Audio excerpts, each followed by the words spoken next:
بسم اللہ الرحمن الرحیم۔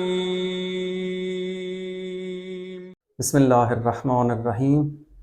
علم اخلاق کی کتاب لاہوتی انسان اور اس کی 5ویں فصل، جس کا عنوان ہے کہ نفوس انسانی کی تعداد کتنی ہے، اور پچھلے مباحث میں ہم عرض کر چکے ہیں کہ نفس کی تعریف یہ ہے کہ جب روح انسانی بدن سے ملحق ہوتی ہے تو اس وقت اس روح کو نفس کہا جاتا ہے۔ تو حکماء نے اختلاف کیا ہے۔ بعض حکماء کہتے ہیں کہ ایک روح اور ایک بدن، انسان دو چیزوں سے مل کر بنا ہے۔ بعض نے کہا کہ روح نفس اور بدن سے، بعض نے کہا دو نفوس سے ایک بدن سے۔ البتہ اگر ہم تفصیل پڑھیں گے جتنے بھی حکماء نے کہا ہے تو نتیجہ ایک ہی ہے، وہ نفوس ملا کر ایک نفس اور ایک انسان کا بدن۔ تو گویا کہ نفس جو ہے وہ دو چیزوں سے مرکب ہے، ایک بدن انسانی اور ایک روح انسانی، جس کو نفس کہتے ہیں جب وہ بدن سے ملتی ہے۔ اور اس کے علاوہ جو اس کی بتائی جاتی ہے کہ نفس، احادیث میں بھی آیا ہے، نفس امارہ، نفس لوامہ، نفس ملہمہ اور نفس مطمئنہ۔ تو یہ اس کے مراتب ہیں۔ مراتب سے کیا مراد ہے؟ ایک ہی نفس ہے۔ جیسا کہ انسان تعلیم حاصل کرتا ہے تو وہ پرائمری میں، وہی انسان جب تعلیم حاصل کرتا ہے مڈل میں، میٹرک میں، ایف ایس سی، گریجویشن یا ماسٹرز یا M Phil P H D, تو نفس امارہ جب بدن کے ساتھ روح ایک دوسرے کے ساتھ ملحق ہوتے ہیں تو اگر وہ ابتدائی سٹیج میں جب وہ حیوانی امور سے ملحق، یوں کہیں کہ جب اس پہ حاوی ہو جاتے ہیں حیوانی غضب اور اس طرح کی دوسری شہوات، تو اس وقت اس کو کہتے ہیں نفس امارہ، یعنی وہ اس طرف میلان زیادہ ہوتا ہے۔ لیکن اس سے اگلا مرتبہ نفس لوامہ کا ہے، جب انسان برائی کرتا ہے تو اس کا ضمیر اسے ملامت کرتا ہے، اسے اکثر اوقات روکتا ہے۔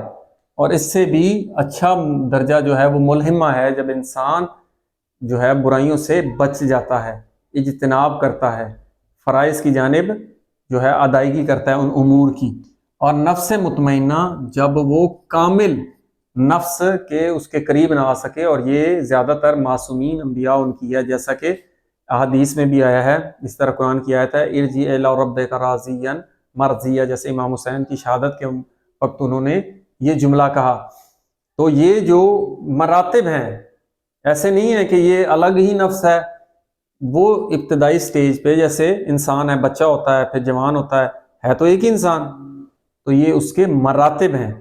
اب نفوس کی تعداد کتنی ہے، تو اس کے بارے میں جو حدیث کمال ہے اسی ایک حدیث سے ہم انشاءاللہ بتائیں گے، اور وہی حقیقت ہے کہ انسان میں نفوس کی تعداد کتنی ہے۔ جیسا کہ کمال نے حضرت امام علیہ السلام سے پوچھا، حضرت علی علیہ السلام سے، کہ نفوس کی تعداد اور نفس کی تعریف کریں۔ اس وقت حضرت علی نے کہا کہ کون سے نفس کی بات کر رہا ہے؟ نفس 4 ہیں۔ کون سے؟ پہلا نفس نباتی، دوسرا نفس حیوانی، تیسرا نفس انسانی، اور آخری نفس کلیہ الہیہ۔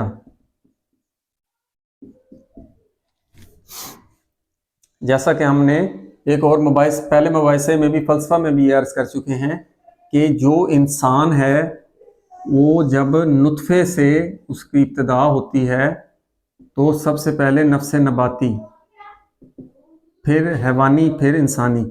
تو نفس نباتی کی کون کون سی قوتیں ہیں؟ تو قوت جاذبہ، قوت ماسکہ، دافعہ، ہاضمہ اور مصورہ۔ تفصیل کا وقت نہیں ہے، پودوں میں یہ ویسے پائی جاتی ہے، انسان میں یہ بہتر انداز میں ہوتی ہے کہ پودے جو ہیں پانی کو جذب کرتے ہیں، جذب کی قوت ہوتی ہے۔ جو آپ دیکھیں پتوں سے اب تو آ گیا ہے کہ جو ٹرانسپورٹیشن ہوتی ہے ٹرانسٹومیٹا کے ذریعے، تو وہ دافعہ بھی ہوتی ہے، جیسے کئی پودوں کو ہاتھ لگائیں وہ مرجھا جاتے ہیں، اسی طرح وہ جو مٹیریل ہوتا ہے اس کو ڈائجسٹ بھی کرتے ہیں، اور مصورہ جو اس کو صورت دیتی ہے، جیسا پودا ہوگا بیج ویسی ہی صورت دے گا اس کو۔ اور اس کی دو بنیادی خوبیاں کیا ہے؟ بڑھنا اور گھٹنا، کیونکہ پودوں میں بڑھنا گھٹنا تو اصل میں اس کی صفت ہے، اور اس کا مرکز جو ہے وہ جگر ہے انسان کے اندر۔ ابتدا میں یہی کہتے ہیں کہ جگر خون بناتا ہے۔ دوسرا مرتبہ نفس امانی اس کی اپنی قوتیں ہیں، اور وہ واضح ہیں حواس خمسہ جو ہم پڑھتے ہیں کہ کون کون سی ہیں؟ باصرہ دیکھنے کی، سامعہ سننے کی، شامہ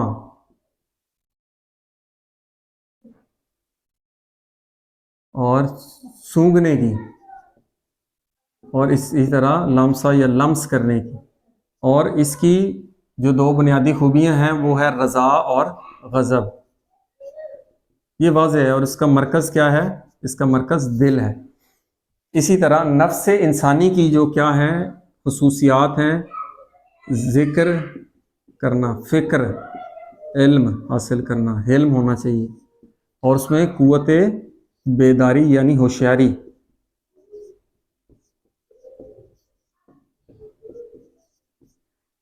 تو اس کی جو خوبیاں ہیں وہ دانائی اور حکمت ہے، اور اس کا مرکز نہیں ہے کوئی بھی۔ حکمت اور انسان کی پاک دامنی، یہ جس میں پائی جائیں، سمجھیں اس میں نفس انسانی یہ صفات پائی جائیں تو گویا وہ اس نفس انسانی اس کا بالفعل ہو رہا ہے۔ اگر صرف یہ کام کر رہا ہے جیسا کہ ہمارے اکثر الناس اشباء الغنم، تو وہ یہی ہیں، اور جو دیوانہ بالکل ہی ہو جس میں یہ بھی نہ ہو تو وہ اس مرتبے میں ہے۔ یہ جو آخری مرتبہ ہے یہ انبیاء اور معصومین کا ہے، جیسا کہ حدیث میں اللہ تعالیٰ نے سب سے پہلے جو خلق کیا نور محمد صلی اللہ علیہ وسلم، اول ما خلق اللہ نوری، اور اس کی جو الگ الگ صفات ہیں کہ یہ وہ بھی ہم آپ سے عرض کر دیتے ہیں کہ وہ یعنی فنا میں بقا۔ دوسری صفت کیا ہے؟ مشقت میں راحت۔ تیسری صفت کیا ہے؟ مصیبت میں صبر۔ تیسری صفت ہوگی چوتھی ثروت مندی میں فقر، جیسا کہ حدیث میں گیا ہے کہ جو میرا جو فقر ہے وہی میری زینت ہے، یہ پیغمبر خدا نے فرمایا۔ اور اس کی دو خاصیتیں کیا ہیں؟ تسلیم و رضا، یہ صرف انبیاء و معصومین اس مرتبے پر ہوتے ہیں، رضن بقضاء تسلیم لامر، یعنی راضی رہنا ہر حال میں تسلیم رہنا۔ تو یہ 5 خصوصیات ہیں، اور اس سے پہلے ہم کہہ چکے ہیں کہ روح کو اس وقت نفس کہتے ہیں جب وہ بدن کے ساتھ ملحق ہوتا ہے، وہ بھی اس عالم میں، لیکن یہ خارج میں سے آپ مرکب نہیں کہہ سکتے، ایک ہی وجود ہے۔ تو ذہن میں انسان اس کے 2 اجزاء بناتا ہے، ایک جو اس بدن اور دوسرا اس کے ساتھ جو روح ملی ہوئی ہے جو کہ مجرد ہے۔ تو یہ 4 ارواح ہوگی۔ اب اس کے بعد جو روح کے مراتب ہیں، روح کے جو مراتب ہیں وہ سب سے پہلا مرتبہ ہوتا ہے نفس کا مرتبہ، اس کے بعد طبیعت، پہلا طبیعت کا مرتبہ ہے کیونکہ طبیعت پہلے ہوتی ہے ہمیشہ، ایک سب سے پہلے طبیعت کا مرتبہ، دوسرا نفس کا مرتبہ، تیسرا قلب کا مرتبہ، چوتھا روح کا مرتبہ، پانچواں سر کا مرتبہ، چھٹا خفا کا مرتبہ، ساتواں اخفا کا مرتبہ۔ تو جب بچہ پیدا ہوتا ہے تو آپ کو عرض کیا تھا کہ وہ اس کو کسی چیز کی پہچان نہیں ہوتی، گرم چیز، ٹھنڈے، نقصان دہ، فائدہ مند، وہ کیڑے پکڑ لیتا ہے، تو وہ سو طبیعت جیسا کہ مادے کی طبیعت ہوتی ہے۔ دوسرا مرتبہ ہوتا ہے نفس کا مرتبہ، جب انسان جو ہے برائی اور اچھائی کا پتہ ہوتا ہے، لیکن برائی کی طرف میلان زیادہ ہوتا ہے، کیونکہ نفس جو ہے مادی چیزوں کی طرف زیادہ مائل ہوتا ہے، کیونکہ بدن مادی ہے تو ظاہراً ابتدا میں میلان جو ہے مادہ اور مادی امور کی طرف زیادہ ہوتا ہے۔